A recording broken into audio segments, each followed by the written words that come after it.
Ladies and gentlemen, boys and pearls, welcome to episode 17 of the Bearded Purl Podcast. I'm Caleb. I'm Justin. And today is Sunday, May 16th, 2021. This is a podcast about the fiber arts and other crafty shenanigans. And today's episode will include catching up, some knitting, and some stash enhancement. Stash enhancement? Yeah, stash Is that enhancement. a thing? Where can you find us? You can find us on Ravelry, Instagram, and YouTube as the Bearded Purl. Check. Welcome. Hi. It has been 5 weeks since our last confession. What?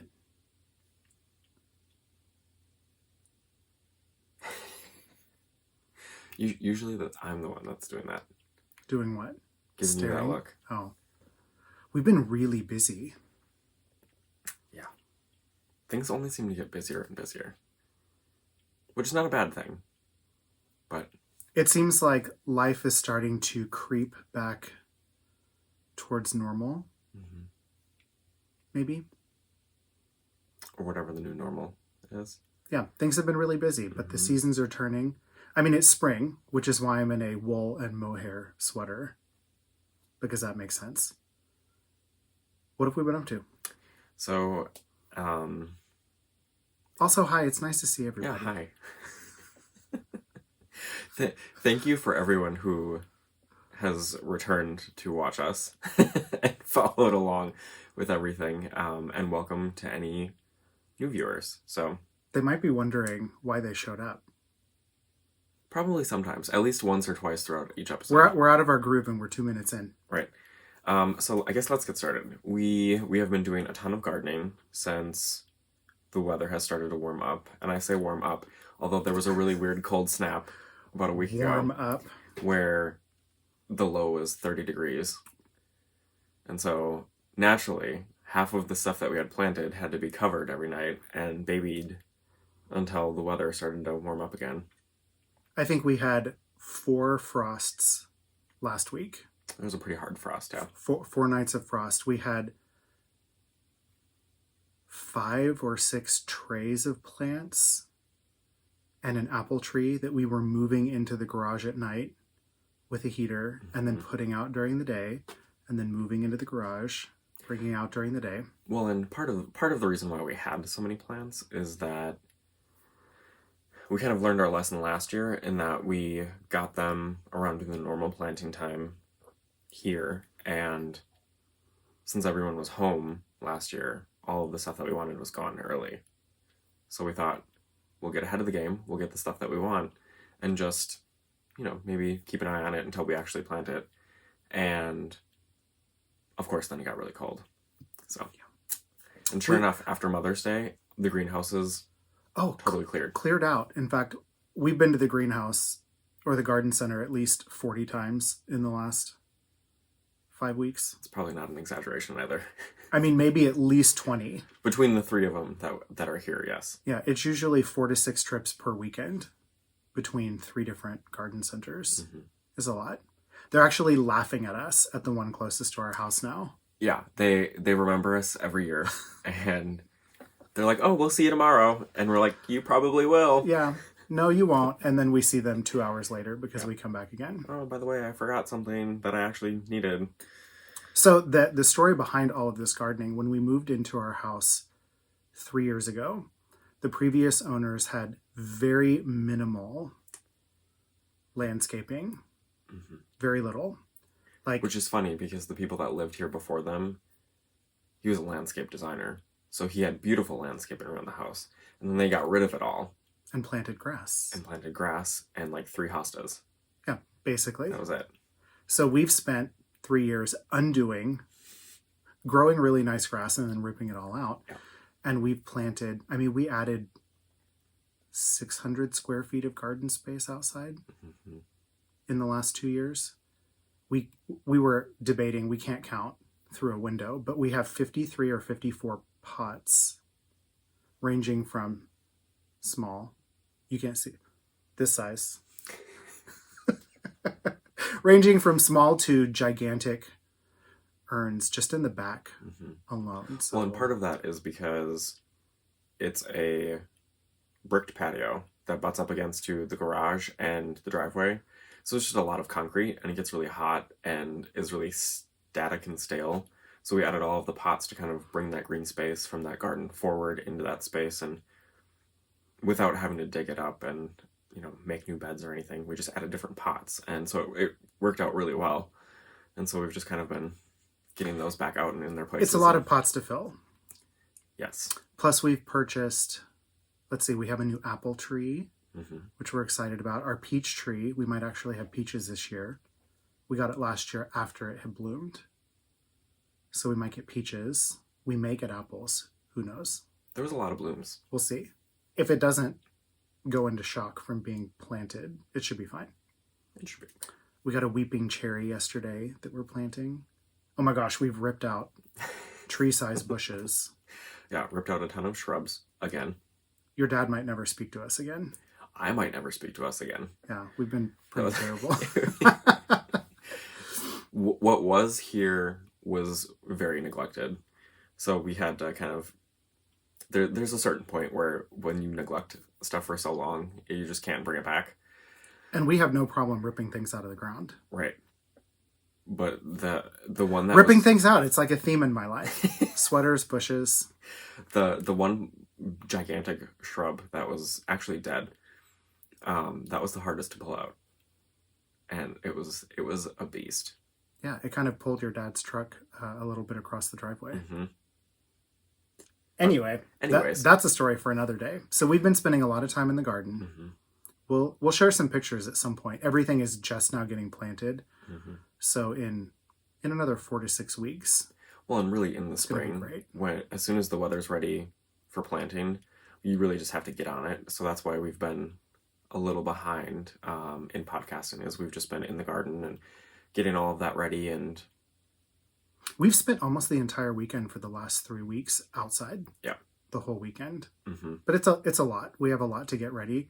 But then once it's established, it's not too bad. So we're almost there. A few more hours today and we'll be caught up. Yeah, we should be good. Yeah. So what else have we been doing? You had a birthday. I did have a birthday. In April. My birthday was on the 23rd of April. And it was nice. It was quiet. You got me a new coffee maker. And do you want to tell the story about that?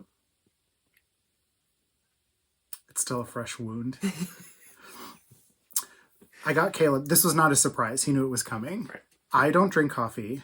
I drink tea. But you are an avid coffee drinker. Mm-hmm. But I make your coffee every morning. You like to make the coffee. And I appreciate that you make coffee. I make the coffee every morning. Right. So I wanted to get you... We used to drink only French press coffee. Mm-hmm. And during COVID, we bought a really cheap coffee pot because you were home all day working. Right. And drinking more coffee. So we had a terrible coffee maker. So I had an idea. Yeah, it was like a $5 Mr. Coffee. And it was a little rough. Yeah. So I decided that I was going to get Caleb a Technivorm Mocha Master coffee maker, which I was really excited about because I was thinking, oh, it's going to be amazing. It's going to make incredible coffee. It's going to be night and day difference. And we did a blind taste test on day 2. And you picked the Mr. Coffee as your favorite 3 times in a row. Okay, but 3 times in a row from the blind tasting. So after I cried,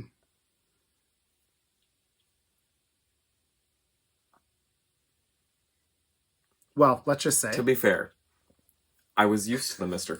Coffee, and when they're both freshly brewed, it's hard to tell the difference because it's really hot, but it tastes like good coffee. But our friend Dave told us that, like, coffee cupping is what it's called, is when you're tasting the coffee, but you taste it, like, from when it's brewed to when it cools down, and, like, that's when you notice the difference. And there was absolutely a difference when they started to cool down, but fresh out of the pot, you broke my heart 3 times. I did. Yeah. It was really funny, but the coffee maker stayed. And it's amazing. It does make really, really good coffee. It's been a lot of fun. You're drinking it now. I'm drinking it now. Yeah, so let's see. You had a birthday. Oh, we went out to a supper club Mm-hmm. with your mother for your birthday, which was a It's always an interesting experience. It's an experience, a Midwest rite of passage, a cultural phenomenon. The elusive supper club. Yeah. We were terrified. There were a lot of people in there. There was a lot of people in that small space. We were packed in. But we lived. We lived through the supper club adventure. The food is good. Oh, I made a... What did I make? I made the lemon raspberry tart from Claire Saffit's Dessert Person. That was really good. Cookbook. It was excellent. I did not execute it very well. I feel like the crust was a hair underbaked. The curd could have been cooked a little bit longer. I nailed the jam. We made rude. I mean, there's not that much to it. Like heat the jam up, right, and then spread it in the cook bottom it down of the a little crust. bit, spread it down. But no, the tart was really nice. I was in a hurry. It was Thursday night. Your birthday was on Friday, and I was literally trying to make a tart while joining our Thursday night Zoom knitting group. That's right. You were at a fundraising event for work, and like my mother's calling me to set up her Apple Watch, all in the middle of trying to make a tart from scratch. So I was a little stressed out. I forgot that was that night. Yeah, but it turned out really well. So we had a pretty low-key birthday weekend. Mm-hmm. Yeah, what else has been going on?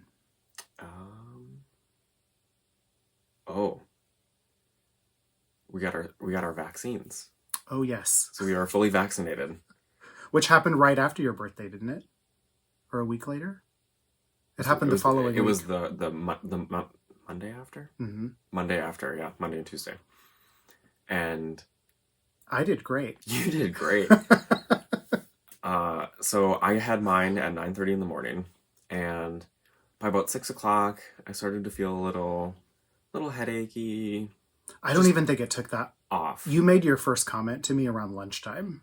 Oh, did I? Yeah, you were like, I don't even remember. I had like an out-of-body experience.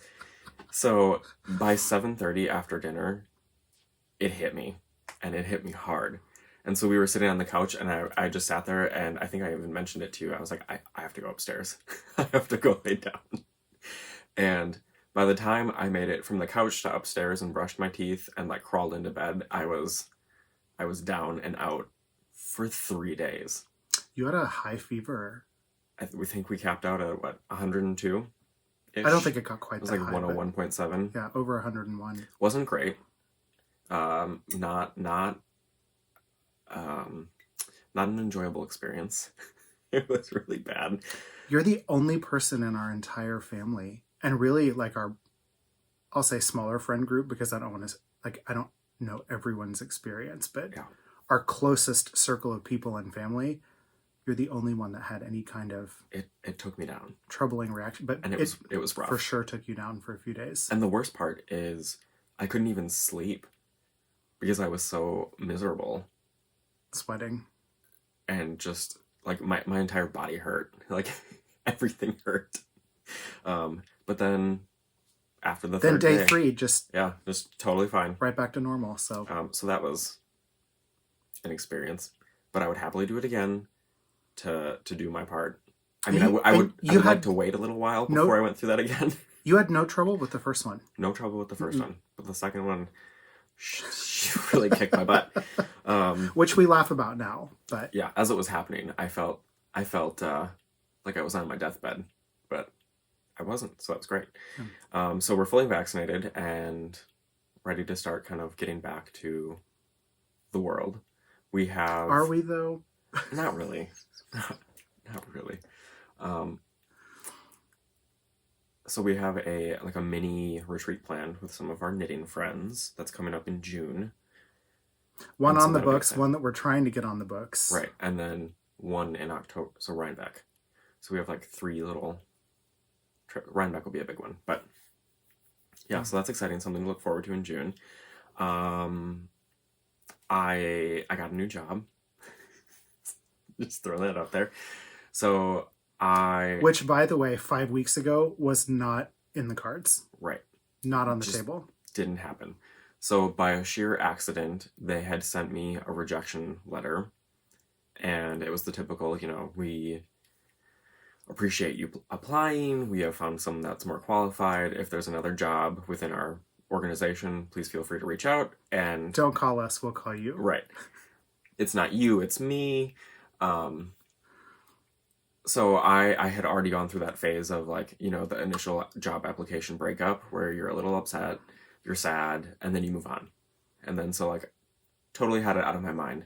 And then while I was on my deathbed after my second vaccine, this was like day 2, I got a message that said, "Oh my gosh, we're so sorry. We didn't mean to send you this rejection note." And from the time I had applied to this, like, "Oh my gosh, I'm sorry, we didn't mean to send you a rejection notice," that was like a month and a half. Almost 2 months, yeah. Yeah. So I was like totally over it and not even thinking about it anymore. And so what happened was the online application system that they use, if there is 14 days of inactivity, it automatically sends a rejection notice. So after they realized that, they reached back out and they said, "We would love to bring you on or in for an interview, and if you're still interested." And of course I thought, oh my gosh, am I really interested? Like, this is totally out of the blue. And yes, I absolutely was. So I prepared a presentation and a document for the interview, and it was in front of a couple of people, so it was a nice panel interview.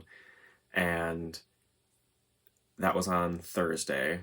And then the day after, so Friday afternoon, the executive director called and offered me the position. And yeah, so it all happened really, really fast. And I'm still in that a little bit of a shock phase. But so I'll now be the director of marketing and development for our local Humane Society. So that's really exciting, and I'm really excited. And I'm a little sad to be leaving my other organization, but we're so close to it, though. Yeah, and really, literally and figuratively. Yeah, so it's like 2 minutes away, but it's great. It's going to be an awesome, amazing new experience, and I'm really excited to see what we can do with that organization, and looking forward to it. So I start in June, and so a lot of changes have happened since we've last talked. And I had a really bad wrist problem. So I can't tell if it was just overuse, strain, carpal tunnel, early onset, tendonitis, whatever it was. It's still bad. But it was really rough. Like, I couldn't knit for a week. So between the vaccine, the job, and my wrist, I had like 3 weeks where there was no knitting, which was a little rough, which is why I don't have much to show today. And gardening. So yeah, we've done very little knitting. Yeah, but it's okay. We're almost done. We've done a lot of lifing. A lot of life has happened. Yeah, and that's not a bad thing. So yeah, that's kind of what's new with me.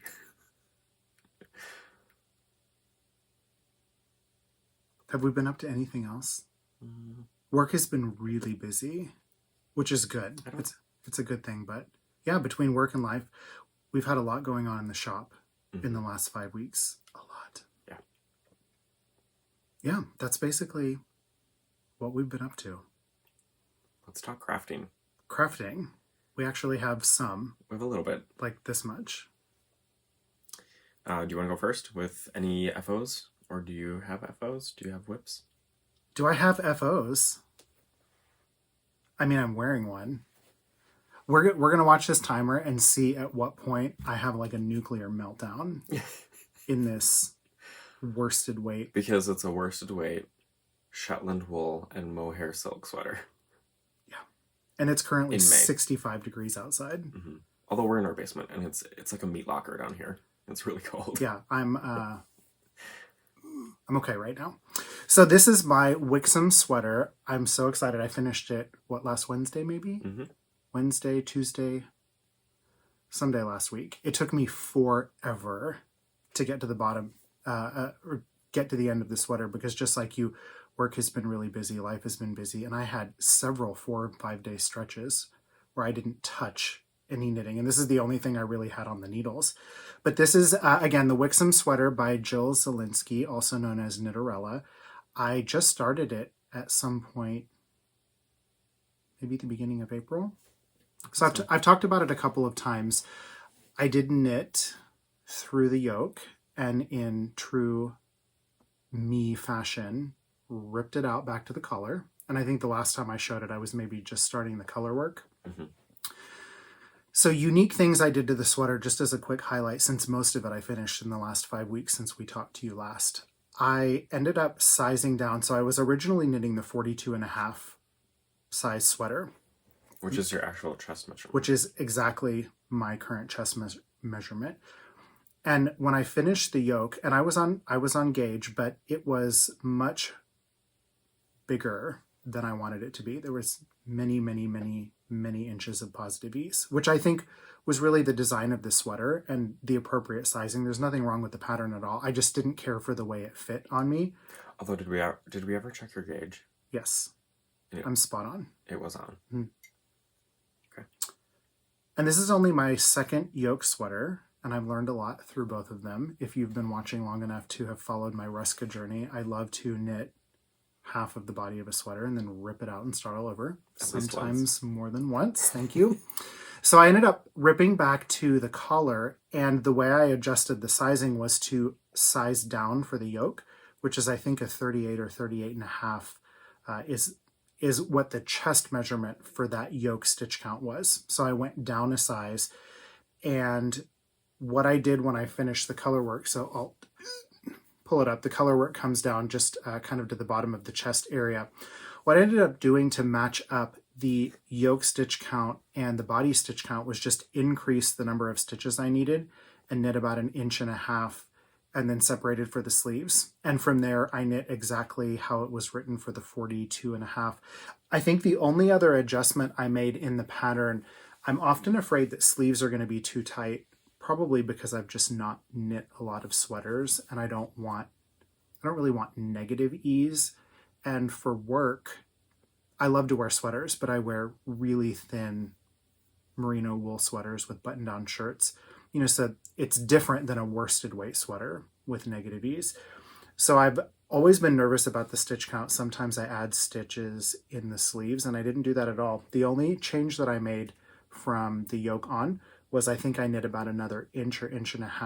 I'll have to go check my notes in the sleeve before I started the first decrease. But otherwise, I knit the rest of the sweater exactly as it was. The combination of the yoke and the body in 2 different sizes worked out really well. There's nothing unusual about how they connect. So I love it. Really quickly, the yarn is Wool and Feather Farm Shetland, and it's in the Shetland Silver. Mm-hmm. And then this color is technically called Shetland Black. They're both natural undyed colors. It's a very warm black, almost brown. Yeah, it's a very deep, like a cocoa chocolatey brown color. If you were to look at it, you would never think it was black in person, but it's a natural undyed yarn. And then I held those 2 colors together with a Murray & Co. mohair silk that I think is undyed in her colorway Frost. And then you dyed a mohair silk in your yarn to match, and it worked out really well. I'm really pleased with the sweater. It took me 3 times to match that natural color. Right? You dyed it as many times as I knit it, and technically I only ripped it out once, like 1.5 times. I just made a small adjustment here when I had to go back. But I love the sweater. I'm really pleased with it. It's beautiful. I did do a couple of things. It is super rustic. I do have a short sleeve shirt on underneath, and I would say if I weren't a little bit on the warm side, I don't feel like it would be super itchy. Like I could wear this sweater with a short sleeve shirt if it were cool. But if I start getting hot and I start sweating, you're going to see me have a full on meltdown, and my neck is just going to be blood red. But it's really comfortable. I think it actually fits the best of the 3 sweaters that I've knit this year. I love the fit. I love the sizing. So definitely check out Jill's pattern. I really enjoyed knitting it. I need to get my final notes into my Ravelry page. I just haven't gotten my computer out yet today, but I'll upload everything. And we tried to go out this morning and take a picture in the backyard, and it was like 60 degrees already. And the instant the sun came out, I just had like a full-on There's a little bit of a meltdown. Hot flash and was like, I gotta get out of the sweater right now. So I don't know if it doesn't cool. It was like click, click, click, click with the camera, and then all of a sudden, I gotta take it off. I gotta take it off. I gotta get out of this. Yeah. So we may have to wait until, I don't know, winter of this year to take photos. At least fall. Great Rhinebeck sweater. As long as Rhinebeck isn't like 80 degrees, which sometimes happens. Oh my gosh. Yeah, I need one of those 30-degree Rhinebeck weekends, not one of it. Have you gone twice? Mm-mm.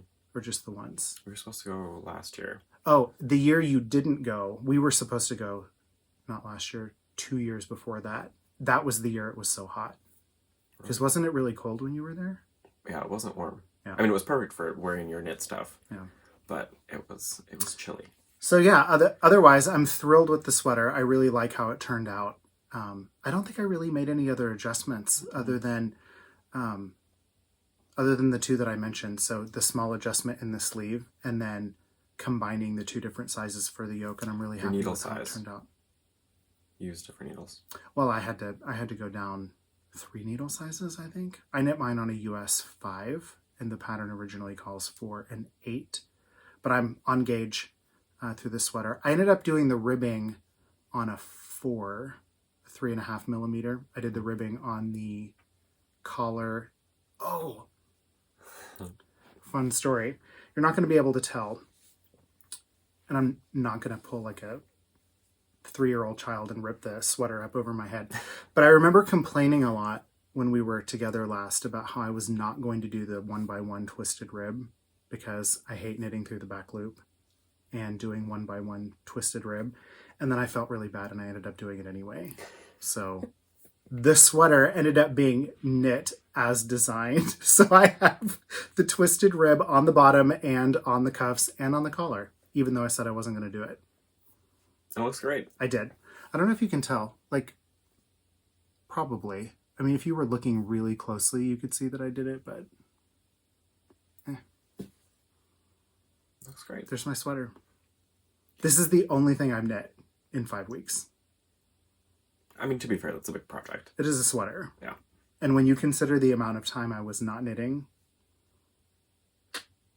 2 thumbs up for me. So this is an old FO, and I have worn it before, but this is my Perhaps by Melanie Berg. Perhaps. By Melanie Berg. And I love this. It's a crescent shawl with almost, I would say, like a wedged edge. So it doesn't come to a point. It comes to like is that the end? Mm-hmm. Mm-hmm. So the ends have a nice little block. And it's got this great, I'm not going to pull it off, but it's got this great lace detail. And it's a super fun pattern. Do you remember what yarn you used? Is that a Malabrigo? The purple? Yes.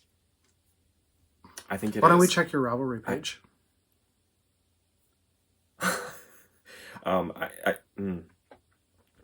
Yep. It is a Malabrigo sock, but I can't remember. It's purple something or other. By the way, that was a comment directed at me. Sure. Because until this year, I have no Ravelry project. And this is a Lolo did it. It was part of her first Downton Abbey. Oh yeah. Colorway. It had something to do with the Dowager. So I had to buy it. But yeah, I love it. But as far as recent FOs, which I actually finished this morning, I believe I showed off on the last podcast that I was going to start a pair of socks out of my Woolens and Nosh Superwash Tarhi percolated colorway, and I finished them.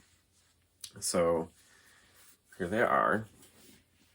Those colors are great. I think my mom would steal those in a second. Well, she can't because they're mine. So these are just a plain stockinette sock. I did a nice 2-inch cuff, so I did 24 rounds. The only thing I did different on this pair, which I haven't done before, is I knit them on a US 1.5, which is a 2.5 millimeter, but I kept the same 64 stitch count that I normally knit on my socks, and I usually knit them on a US 2, which is 2.75, so it's down 1/4 millimeter. Just to get a little bit of a tighter gauge and see how they fit. I really I really think I'm going to like that a little bit better. Just that slightly denser, tighter fabric. But it has the percolated colorway is the striping. And then Michelle named the dark brown truck stop coffee. Which is apparently what you prefer to drink. I do like a nice strong coffee. But so there they are. They're not blocked yet, because like I said, I just finished them this morning. And they match, so they're both the same, which makes my heart happy. But again, that's out of her Superwash Tarhi base. Are these for you? These are for me. And I'm really excited. I want to cast on another pair immediately. I'm going to put you on the spot. Oh boy. You knit the anatomical toe. I did. Which is not what you normally do. Which is not what I normally do. I don't know why I really changed these up. How did you like that? Knitting it was great. It was really easy to follow. Have you tried them on since you finished them? I have. And they do fit well. Okay. But the regular rounded toe doesn't fit me poorly. But I would say these probably fit just a little bit better. Because it's anatomical. You also which makes sense. Wear socks really funny. What do you mean? You like... What are you trying to say You here? like to pull socks up as high as you can get them. I hate when socks fall down. And often... It drives me crazy. Often the heel of your socks is on the back of your leg. This is true. Even if they fit your foot. True. You really like... I don't know how to say this. I like a tall sock or a short sock. If there's anything that like hits below my calf but not to my ankle, it's a goner. Like that's got to come like up to my calf. Because I don't know why, but to me it feels like it's falling down, and I just hate that feeling. So I think that's another reason why I decided to try knitting these on a little bit tighter of a gauge. But yeah, so I knit them on the 1.5s, which is different than my usual sock. And my normal sock recipe fits me just fine. But I just wanted to try something different just to do it. And I did the anatomical toe.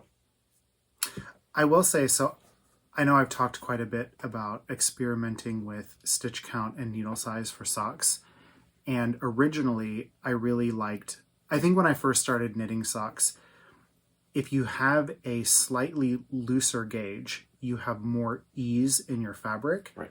And so it's really easy for them to fit, because you typically don't have to worry about them being too small, because that fabric combo, at least for me as a slightly looser knitter, is just really versatile. Like it's pretty forgiving. And if you're wearing them barefoot, or if you're wearing them without shoes. So like working from home over the last year. And we have hardwood floors. So yeah. There's no carpeting, other than the basement, but I wear hand knit socks all the time without shoes, like when I'm just home working around the house and whatnot. But wearing dress shoes or wearing some of my tighter fitting, I guess it's primarily my dress shoes, because all of my casual shoes have enough room in them. I wouldn't normally wear a hand knit sock with my work clothes. Yeah, with my dress shoes. But I've noticed that the tighter gauge, not only does it fit into those shoes really well, but you notice when you have a tighter shoe on that the tighter gauge and less positive ease really does create a sock that stays in place better. It's kind of an illusion when you just try them on, sitting on the couch, or when you wear them around the house and you don't notice like how often you might be giving them a little tug or whatnot. So I've really enjoyed coming up with a better ratio of stitch count to needle size, a different gauge fabric, and I've been really pleased with it. I love those colors. I love it too so much. They're really, really nice. I would totally knit a sweater out of these colors. They're beautiful. Would you? A little bit of foreshadowing. Hold that thought for later. I know. But yeah, so those are just a plain, simple stockinette sock with the anatomical toe. And that is my only FO. Although to be fair, I did start them from start to finish, an entire, like a full pair of socks during my midlife meltdown. Fingering weight socks, no less. Right. And for you to start and finish a pair of socks I know. is, I mean, I'm not picking on you at all, but I have about 6 pairs of socks that are half completed. at least, At least. maybe more. But I loved the feel and the texture of the yarn because it was a superwash tarhi, not the merino. And the stripes were great. It clicked with you. It did. I've been kind of in a weird knitting mojo funk. So if anyone is working, like, what is everyone working on? That'll be a great segue into like that question. So like, what projects are you working on? Whether it be shawls, socks, sweaters. You need inspiration. I do. I've been kind of in a knitting funk and not sure what to do to get out of it. And the socks really seem to help me like glide through that funk, but haven't quite pulled me out of it. So I'm just kind of in a weird project lull, and I need ideas and inspiration. So whatever you're working on, comment below and let me know. You know what's funny? I get in creative funks fairly regularly, and there are 3 things that have helped me out of it over the years. Number 1 was knitting shop samples. When you worked at the yarn store, I was like, yes, I'll knit a lace shawl. Why not? I like having things to do. Test knitting. I test knit, 5 or 6 patterns last year? Mm-hmm. Maybe not that many. It was probably close. But it's nice to have somebody just say, I need you to do this. And like, this is what the pattern is. Pick out a yarn. And here's do it. Here's a deadline. I love a deadline. I need structure. That's okay. You like to laugh at deadlines. Ha ha ha. Deadline what? I'm sure that, the third thing was socks. I always have socks handy because when I don't know what else to knit, I know that I'll wear them, and I know I don't have to think about what to do. I can just knit a pair of basic socks. Yeah, well, and that's funny because I started off as a sock knitter, and you don't knit very many socks anymore. But I love knitting socks. It makes no sense whatsoever. I love to knit socks, but I rarely knit them. Your creativity and mine, though, when it comes to knitting, definitely total opposites. Like, I need the structure of finishing projects.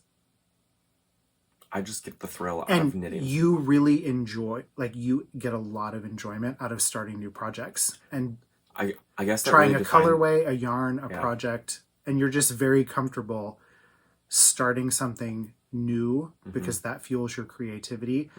I have to have the project finished or my creativity loses its mind. I think that goes back to being a process versus a project knitter. Like, I knit because I enjoy the process probably more than, I love finished projects, but let's be real, I haven't finished a project other than these socks in how long? A while. But you're okay with that too. But I'm okay with that because I know eventually I'll go back to it and I do finish them. Yeah. I'm not okay with that. Just talking about it, I can see the anxiety it's causing you. Oh. I didn't used to think that things bothered me as much as they do. Oh, I don't know if you can see. I can't point to it up here. My new little sign up there. Low key uptight. Low key. Our friend uptight. Elizabeth made that for us, and that's me. It's for sure you. Yeah. Do you have anything on the needles? I do. Do you? I'll go first. Oh yeah, go ahead.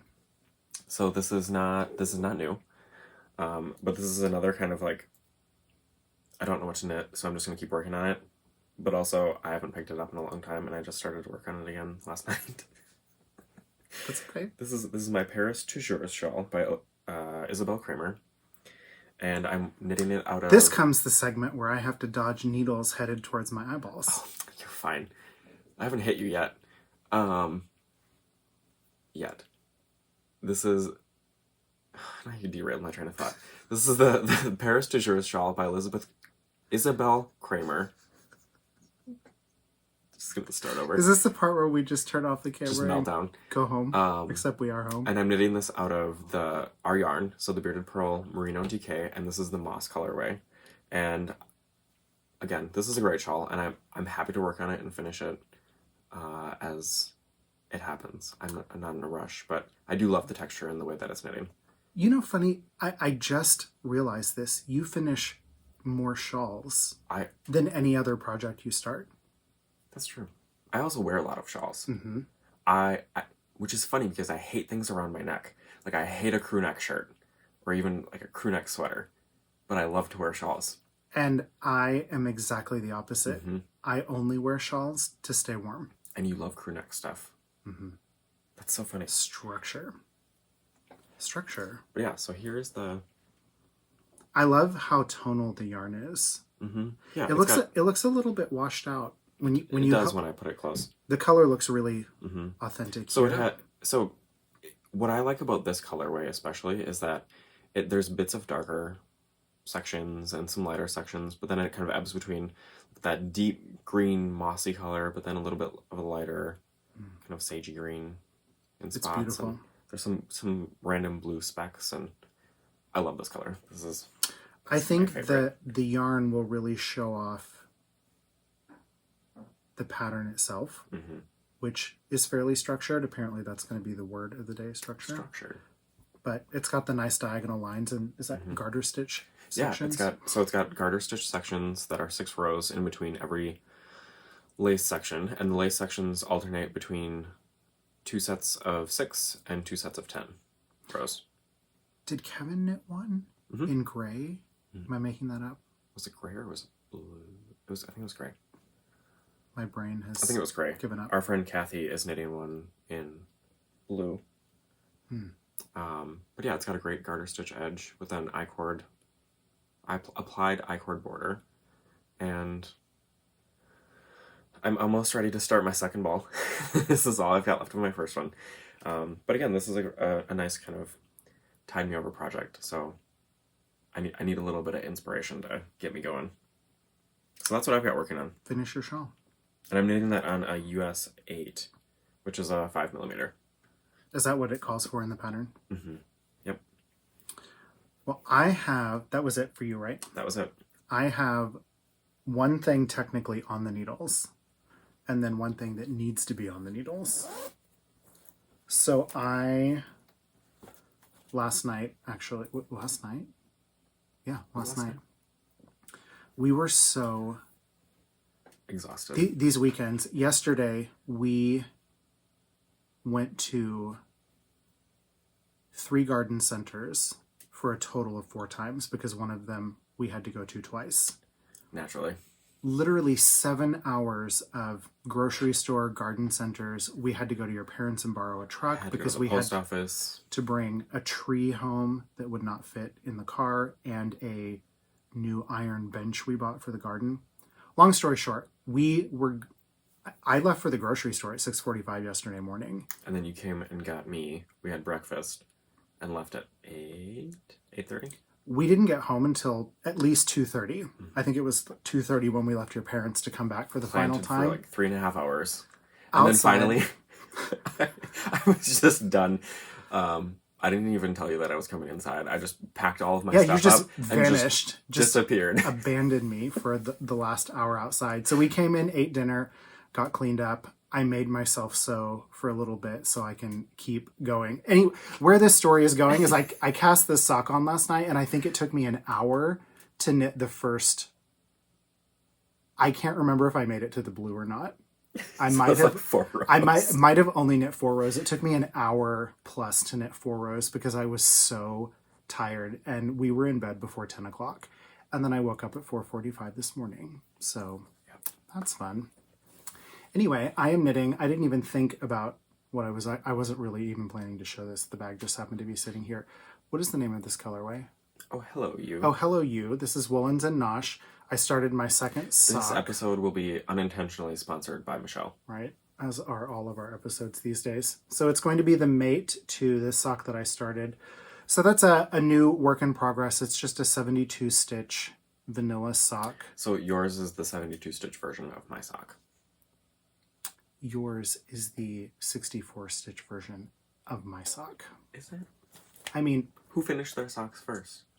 Who had to ask me each step along the way what the next step in the pattern was? Because I was following your... So it's my sock. Not yet published pattern. I have a lot of comments about that I'll just keep to myself. It's going to happen when it happens. So I have my sock on the needles.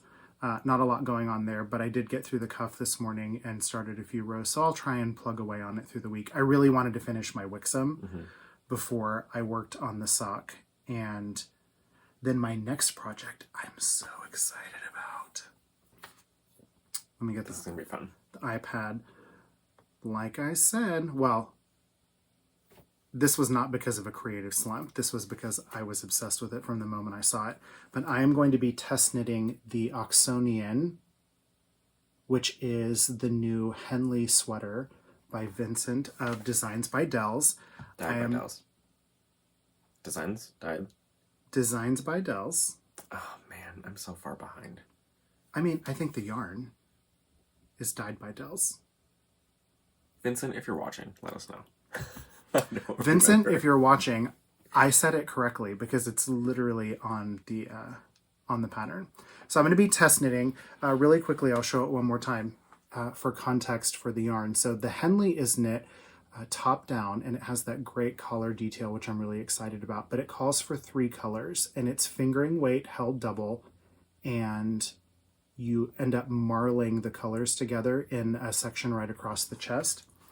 So I picked out colors, not really inspired by your sock. Funny enough, they were inspired by a hat that you knit. That I knit. That I stole. That you stole and then lost. With like 4 years of solid wearing in between. Right. But I did lose it at the beginning of last year. Yeah. I think in the Memphis airport. Hat, if you're out there, I hope someone grabbed you and loves you. We miss you. We need to put it on the back of a milk carton. I miss you. In fact, I loved the hat so much that I bought yarn. Like I sat through I don't know how many different dyers and like tried to match from memory and pictures the yarn, because naturally the dyer that I bought it from no longer dyes and doesn't have kits. So I had to like from memory and pictures color match, and I do have that yarn. So eventually I'll make you a new one when I'm not heartbroken about it. I mean, I could make one that matches my sweater now. So I am going to be knitting mine in these 3 colors. Which are almost these 3 colors. Funny enough. Yeah, so the hat was originally, it was a Sophie's Toes yarn gradient set, but one that went from, it had a couple of different colors of red, I think, and then there was gold. There was a toffee color and brown. Oh, yeah, it went brown, red, gold, then like a gray, and then a cream at the end. So it was and then I lined it with the toffee color. Yes. So these are the 3 colors that I'm going to use in this order. So I'm going to start with this taupey gray color and then merge into the gold, which is your gilded colorway. So this one existed. These 2, the red and the taupe. I said, I want a gray that's a little bit cream, or a cream that's a little bit gray. I forget what I told you. I want a tan that's kind of gray. That's more gray than tan. Yeah. I said something like perfect. that. But you dyed the colors exactly as I was looking for the sweater. So I have it ready to go. I'm hoping to swatch this evening. I've not had a chance to do that yet. Again, I'm overcommitting if I have too many projects on the needles, but I'm thrilled about it.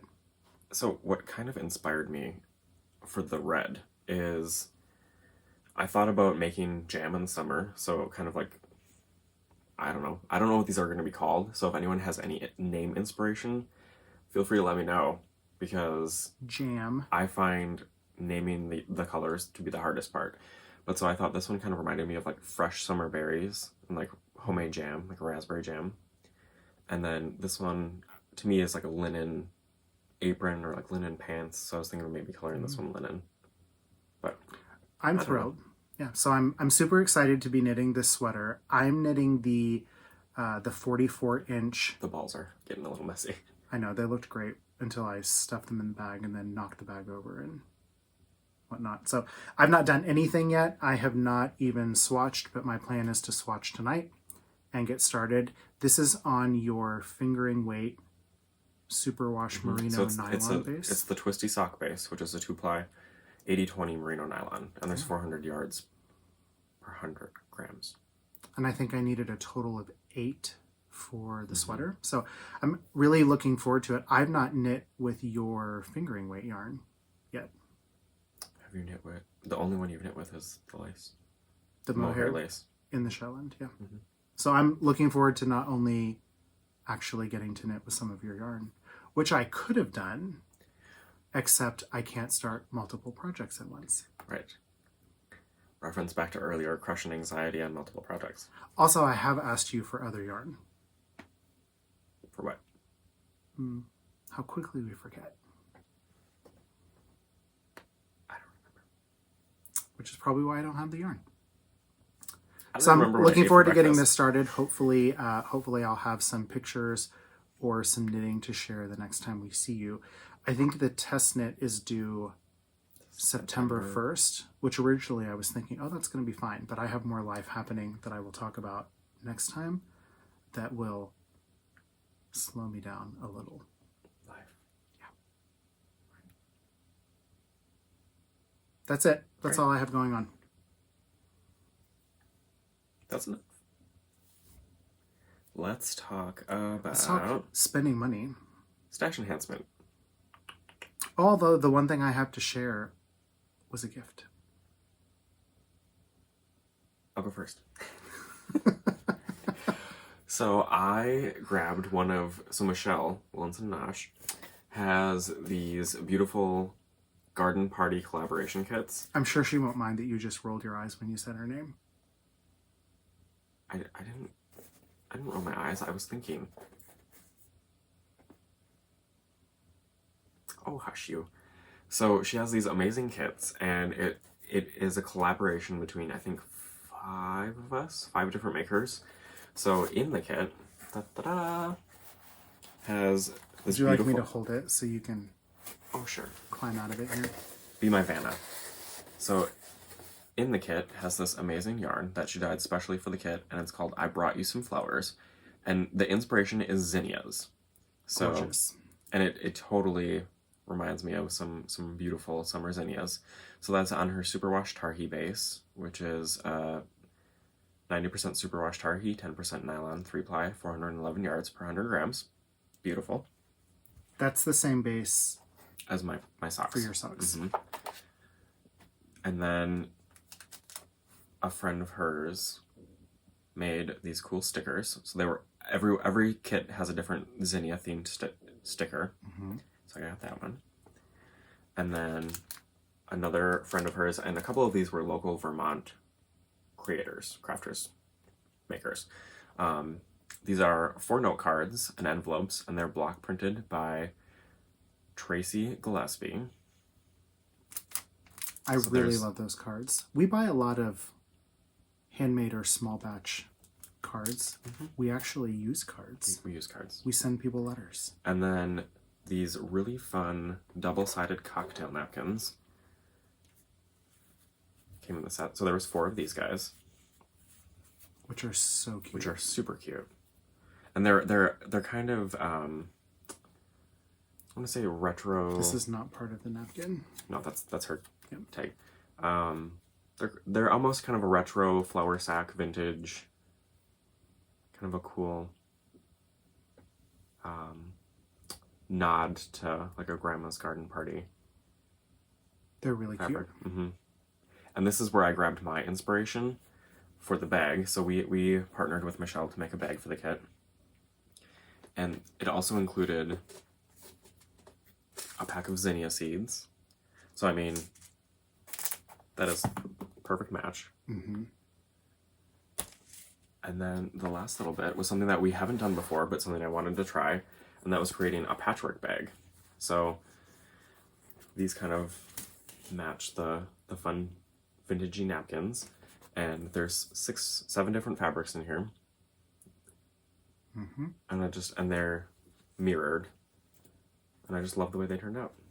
So that was part of the kit. I think and there's still some available in Michelle's shop. Yes, she still has some available. They come packaged all together, everything you need. I thought about ordering a kit for my mom because she loved the bag. Mm-hmm. And she would love the napkins, and just making her send me the yarn because she won't use it for anything. But yeah, I mean, this is a super fun kit, kind of a nod to spring and summer and all the beautiful things that we get to do outside and spend time with our friends and They were a lot of fun to make too. I think the hardest part for us was not buying every fabric in the line. Right. When we went to pick out the fabrics for Yeah, it. so originally when we started the collaboration idea, I had just seen a picture of the napkins, and then so I went off of that, but I had to pick out a couple of different fabrics that I thought coordinated a little bit, but kind of didn't steal the show from anything, and I think they turned out really fun. I like them. So that is my first bit of stash enhancement. And that, should I keep going? Yeah. Go for it. And then my second bit is I pre-ordered this book from the Woolly Thistle when it came out. It released April 30th, I believe, but I pre-ordered it ahead of time. And so this is kind of the second installment, the companion of 52 Weeks of Socks. This is 52 Weeks of Shawls by, I think it's Lina magazine. So they do the really fun magazines, and then they've started doing these books. And this is a beautiful book. It's got that great, almost like linen cover to it, and the photography and pattern writing is stunning. It's a beautiful book. It's a beautiful book. You also purchased the sock book, yes. Right? So I missed the 52 Weeks of Socks the first time that came out. And she was running a special where if you ordered both of them, you got a slight discount. So naturally, I got both of them. So we also have the 52 Weeks of Socks. But this is a really beautiful book. Great coffee table book. Lots of amazing patterns, different weights of yarn by some pretty incredible designers. So that is my second. Well, you needed inspiration. There's 52 shawls. I don't know if I want to make a shawl, though. I need more inspiration. I just need more inspiration. What else? Oh. Another mug. Shocker. So I'm going to blame Sarah for this one. And it was funny. So I had it sit on the counter when you came downstairs, and you just looked over and said, "That looks like it has Sarah written all over it." It does. It did. And this is by 111 Pottery, and it's a beautiful cauldron mug. And it's got that great little gold leafy detail. I love it. I think it's really interesting. Definitely not my normal mug style, but it's got these cute 4 little feet and this gold detail. I love it.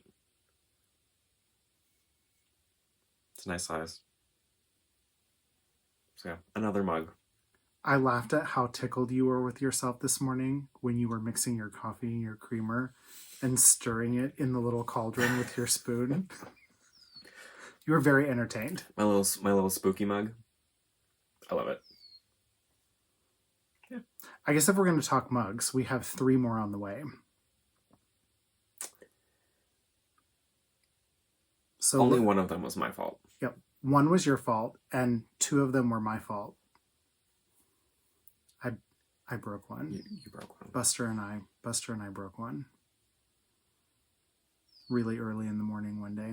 Yeah, I was still in bed, and all I heard was just a tsh. Let's just say I set it somewhere I shouldn't have, and then the cat flung it into our cast iron bathtub. Brand new. I feel like there should be a little bit of backstory because mugs don't usually belong in bathtubs. I set it somewhere I shouldn't have. I was headed downstairs in the morning, and I had it sitting on the back of my computer, which is aluminum. And I don't know what I did. I must have been grabbing something to take downstairs, and I had my water bottle and the mug sitting on the back of my computer. And I had left the mug in the office the night before. I had just forgotten to take it down and wash it at the end of the day. So I was grabbing it to take it downstairs, and I set them on the toilet, like on the lid of the toilet. I set everything. I must have had to pick something up. I don't even know what I did. And he just hopped up with his feet, and the little push against my computer was enough that the mug went whoosh, and flew. It just slid right off my computer into the tub and shattered into a lot of pieces. So I felt really bad because it was a brand new mug. I think we had just shown it. I was using it when we were together It was last the time. blue Aaron Killian mug. And I was devastated because I had used it quite a bit because it matches what I was wearing. Because I'm weird like that. And I was really sad and it broke. I did, however, glue it back together. Right. It would not work for beverages, but I'm it's pretty now... sure it's not watertight. No, but I give myself credit. I did glue it back together. And other than one little chip at the very top, I have all of the pieces. Yeah. And I glued it back together, and it's now holding pens on my desk. There you go. So it is not gone and not forgotten, but not beverage useful. Now, where I'm going with this is I felt really guilty because you bought a nice mug that I broke right after you got it. So I bought 2 in her last update. You know that moment, I mean, we appreciate the sentiment. I know people struggle sometimes to get bags and things in our updates because you are so generous and they go very quickly. Mm-hmm. And we also have those moments with some of our favorite shops. And Erin's update, literally, I just panicked and bought 2 mugs separately. Well, that's sheer panic. That's like similar to so we, speaking of mugs and panicking, Ad Astra, who makes beautiful mugs. We've been trying to get one of her garden mugs for a while now, and a few updates ago, she had some, and I had it in my cart, and lo and behold, that's Sarah. Our mug Sarah, Marianne Co. Woolgoods. She carjacked me. Mm-hmm. She actually stole the mug that I had in my cart and bought it. But so we were trying to get one for months, and we're finally able to get one. But unfortunately, just by the nature of being a small maker, you can only make so much in an update, and the luck is that you'll just have to keep making the Ad stuff. Astra update was gone in like 60 seconds. Yeah. I got carjacked. Yeah. I got carjacked because I had to change the address. It had saved an address that I sent a gift to someone for when I did my buy it now through Apple Pay, which ended up being fine because those are pricey mugs and we didn't need to. Right. And you got yours. And I got one. Fortunately, you got yours while I was changing the address on mine, and then they were gone. So it's amazing how some of those updates, I mean, Erin's update was gone in under 3 minutes. Yeah. But I was able to go in and get 2. So you'll be seeing them soon. I got one that's almost identical to the one I broke. It's very close. And then a new one, because why not? What else? We have gifts. So, do you want to talk about this, and then I can show? Yes. So Heather from Timber Yarns was nice enough to send us a little treat in the mail. She was so sweet. I showed some of her yarn that I got. Was the Monster Cookie? Monster Cookie, which I'm really excited to knit with. It's a self-striping fingering weight yarn. If you watched, I think it was our last episode where we showed it. I had shown it there. So Heather was nice enough to send us a little package with a gift for me and a gift for you in it. So my gift was this self-striping yarn. It's called Over the Rainbow, and it's a neon rainbow yarn. They come dyed matching, so 2 separate skeins that are matching if you start at the same end, and it's a total of 100 grams and 400 meters fingering weight yarn. So I'm really excited. It also came with a little stitch marker, a little timber yarn stitch marker, and a little note, and some fun hot chocolate and other goodies. And we were talking to Heather after we had showed the yarn last time, and she was telling me that her mother, whose name I think is Pat, I may be remembering this incorrectly, is the one that writes all of the handwritten notes in their packages. Heather sent us a little one this last time that she had signed, but it's a family thing. So thank you so much, Heather. We're really excited about the gifts, and I can't wait to knit more rainbow self-striping socks because they're my new favorite things. And Pride is coming up in just a few weeks. Mm-hmm. Pride Month is coming up in just a couple of weeks. So I need all the rainbows I can get right now. Actually, I'll talk about that at the end. But it relates to Pride. And she sent me a mini set that is Let Your Inner Unicorn Shine. And it comes with a Rainbow Unicorn Progress Keeper. I'm stealing that Progress Keeper. That's what you think. For sure. But this is 100 grams, 400 meters of assorted minis, and it's an 80% superwash merino, 20% nylon, and the colors are beautiful. Look at the unicorn. It totally reminds me of like unicorn hair. It's great. The fun little stitch marker. Our niece would lose her mind over those. Yeah. She's obsessed with so fun rainbows and unicorns. I love this one. I mean, they're all really pretty. Yeah. Do you know what you're going to do with them? No. You could put them in a shawl. Knit a shawl for Pride. I could put them in a shawl. That would be a fun idea. Maybe. We'll see. Is that it? That is it. I guess the last thing that I want to talk about is a little bit of shop news. So we'll be having an update either at the end of May or early June. But it will include some really amazing rainbow/pride themed inspired things. And some of it may be tweed. We have all the wool. Should I go get it? I mean, if you want. Okay, keep talking. What am I going to do when you're gone? I don't know. We have had so much fun shopping for Harris Tweed, and it's maybe a good thing that it takes a few weeks for it to show up once we order, because it gives us a moment of pause before we order more. And you were trying to find some, but a lot of their rainbow colorways, a lot of their rainbow fabrics have been unavailable, out of stock, which is a challenge. And it goes like fire. I mean, as soon as they're listed, they sell fast. But you found some. I did. I want to keep it. So I have actually started to work with an individual weaver that weaves for the Harris Tweed Authority. So I've become connected with this. I believe it's a family, and absolutely wonderful people to work with. They are so kind and so nice and just the sweetest. And so I had reached out about a different tweed that they had, and unfortunately they didn't have it in the amount that I needed, but they said, but we do have some of this if you're interested. And I was like, that's very kind of you. Like, you don't have to pull that out of your personal stash. And she said, no, like, absolutely, like, I would be more than happy to send it to you. And so she did. It is rainbow tweed, and I have enough to make a good chunk of bags. So there will be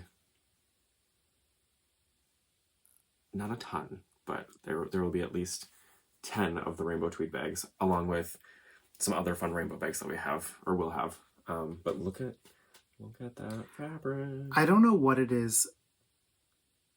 I don't know why I love it so much. I think it's the combination of a rainbow, which in some ways seems pretty modern, but then when you combine it with a wool tweed fabric in kind of a plaid pattern, to me it's a really unique combination of something that feels very new and modern and something that feels very classic and timeless, and I really love that about it.